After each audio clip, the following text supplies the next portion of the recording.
What do you get when you cross a fox named Alex, a lot of boxes, and a gold digger named Donna? Fox's Quest.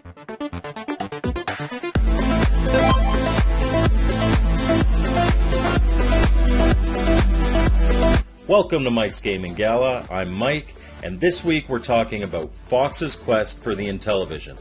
Fox's Quest is brought to you by Blah Blah Woof Woof, and it comes in a professionally printed box of the Atari Soft style, which means it has a flap on the top, a little spot for your cartridge, and then everything else just sits inside. It comes with a color manual, which is really more of a leaflet than anything else, but it's a simple game, so you don't need any more than that. 2 professionally printed overlays, and as a bonus, it's got 2 of these little rub-on tattoos that I used to use a lot when I was a kid. So it's a nice little setup. Fox's Quest is a puzzle game for the Intellivision, where you're moving boxes around a maze, trying to get them where they belong without making any mistakes. And you're trying to do this in as few moves as possible. So let's jump right into the game.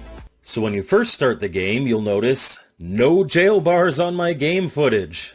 After trial and error with a few different methods, I ended up taking the VCR route as suggested by Cell Block 1138 on my Cat Attack video. So thank you very much for that advice. At the title menu, you'll see something that I find really refreshing in a puzzle game like this, a level selector. This is such a relief in games like Fox's Quest, because if this wasn't there, you would have to play the whole game in one sitting, or even worse, if you were stuck on a certain level, you would forever be missing out on the levels that came after it. In this situation, though, if you're stuck on level 8 and find it too frustrating, you can return to the title screen and continue from level 9. These puzzles are very hard almost right from the start, so it's a welcome option to have here.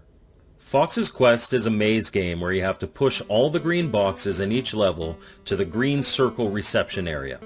You can only push boxes, not pull them, and you can only push one box at a time. This is a game mechanic that means you'll spend a lot of time planning out your moves because it's really easy to push boxes into situations where you won't be able to move them anymore.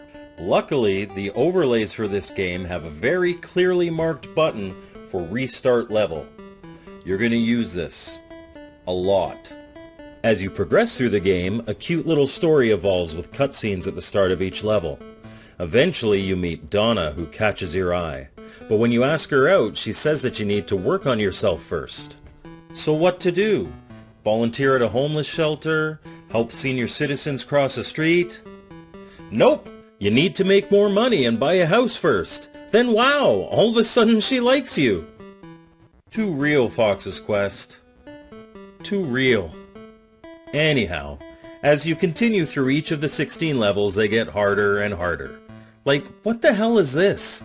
You would think that boxes in the reception area would be a good thing, but even that's a trap. The bottom of the screen tracks the amount of moves you've made and how long it's taken you to beat a level. The lower the better. Eventually, you build up the courage to ask Donna to marry you, and she says that a lady needs time. Which is fair, interest rates have gone up and you don't want to be stuck with someone who can't keep the house they bought. And that's the cutscene before level 16. Now I'm not gonna lie, I was pretty emotionally invested at this point, and I needed to see what the ending was.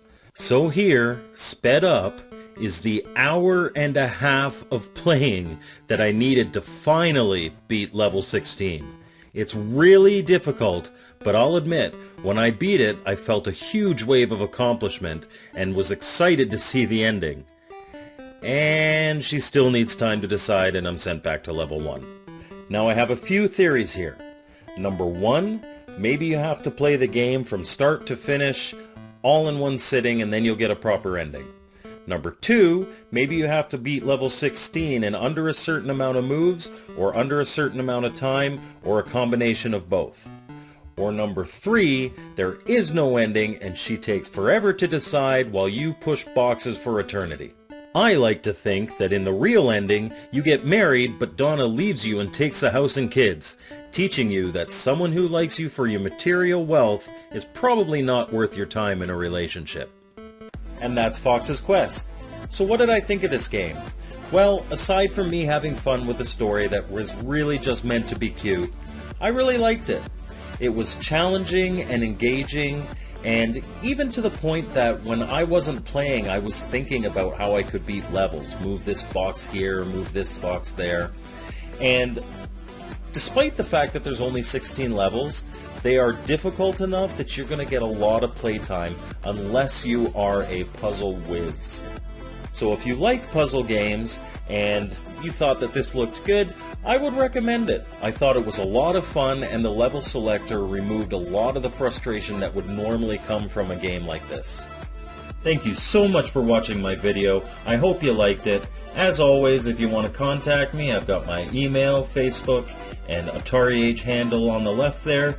And please, don't forget to like, comment, and subscribe. I really appreciate any and all engagement and support. So thanks again for watching, and we'll see you next time on Mike's Gaming Gala.